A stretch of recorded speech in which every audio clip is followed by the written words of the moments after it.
everyone, I'm Anna, your cinephile host. Today, let's talk about the movie Moneyball, which is about baseball. It's a sports movie, but it's also a math movie.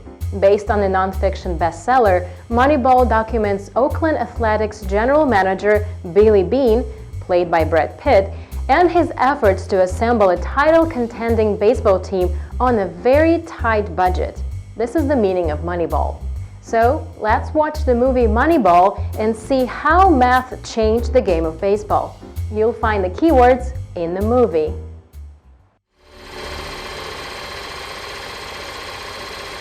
Oakland Athletics general manager Billy Beane is hurt by his team's loss to the New York Yankees in the 2001 American League Division Series. During the off-season, the Athletics, or A's, lose 3 of their best players to free agency, and Beane is told by the owner that he will not get any extra money to sign free agents. Beane needs to assemble a competitive team for 2002 with Oakland's limited budget. The problem we're trying to solve is that there are rich teams and there are poor teams. Then there's 50 feet of crap, and then there's us. It's an unfair game. During a visit to Cleveland to discuss trades, Beane meets Peter Brand, a recent Yale grad with an economics degree and a radical theory about how to assess the value of players that will eventually be called Moneyball. Your goal shouldn't be to buy players. Your goal should be to buy wins. And in order to buy wins, you need to buy runs.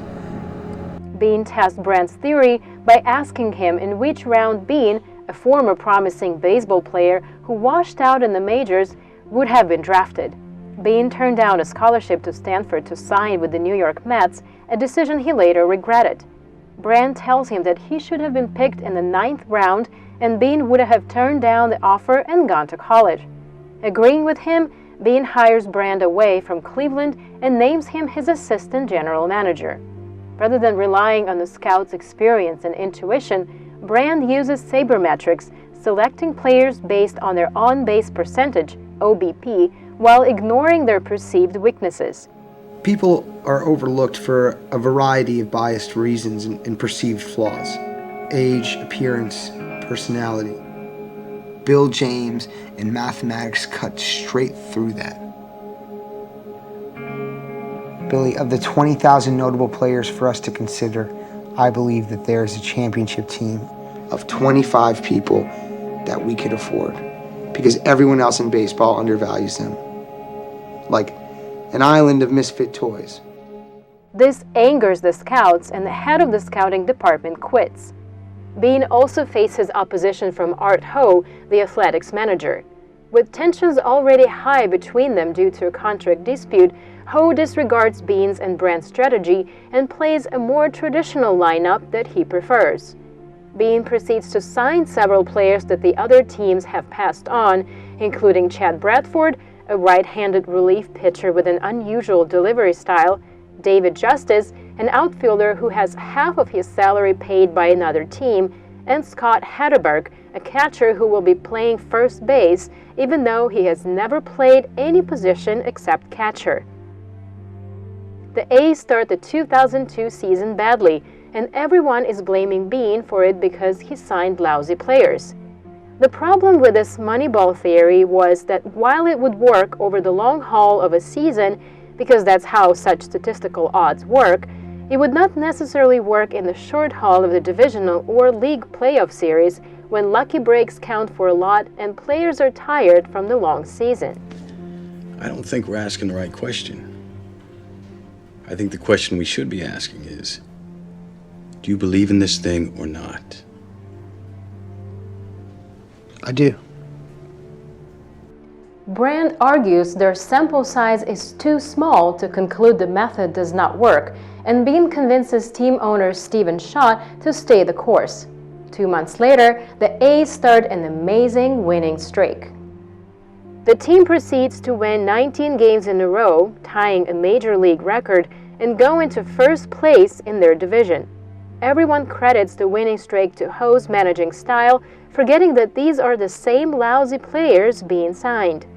One of Bean's superstitions is to never watch a game, and as the team is going for the record 20th straight win, Bean isn't at the ballpark, even though his daughter tries to convince him to attend.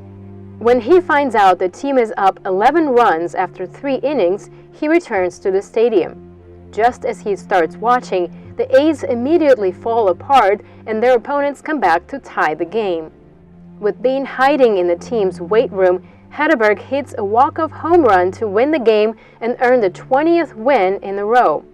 Later on, Bean tells Brand that, despite the streak, he will not be satisfied until they have changed the game by winning the World Series using their system. At least, he adds, this proves that Moneyball does work. If we don't win the last game of the series, they'll dismiss us. Bill, I know these guys, I know the way they think, and they will erase us. And everything we've done here, none of it'll matter.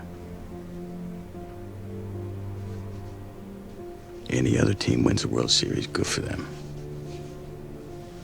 They're drinking champagne, they get a ring. But if we win, on our budget with this team, we'll change the game. And that's what I want. I want it to mean something.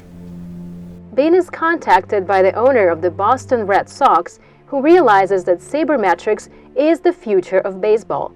He is offered a contract that will make him the highest-paid general manager in baseball history.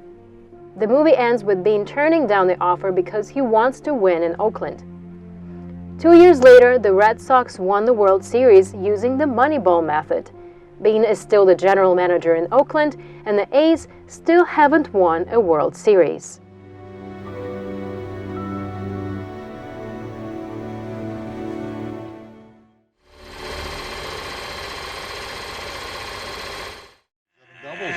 The problem we're trying to solve is that there are rich teams and there are poor teams. Then there's 50 feet of crap. And then there's us. It's an unfair game. your goal shouldn't be to buy players. Your goal should be to buy wins. And in order to buy wins, you need to buy runs.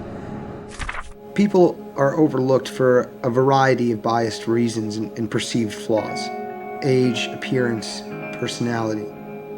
Bill James and mathematics cut straight through that. But if we win, on our budget with this team, we'll change the game. And that's what I want. I want it to mean something. Peter Brand, the assistant manager of Billy Beane, said in the movie that people are overlooked for a variety of biased reasons and perceived flaws: age, appearance, personality. Billy Beane and his Moneyball theory overthrew biased and old perceptions. This is the reason why we would like to introduce you to this movie. I'm personally not a big baseball fan, but even I found this movie to be captivating and compelling. I think that baseball films don't do well unless they are really about something else.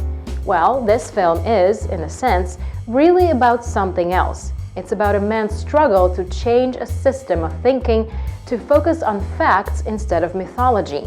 Baseball is a game deeply rooted in tradition. In some circles, messing with the sacred elements of the game is nearly equal to committing a crime. But that's exactly what Beanie does, and that's what Moneyball means. Do you know what sabermetrics is now? I'm your host Anna, and I hope you enjoyed this cinephile episode. You can find a lot more on Funday website. Stay tuned.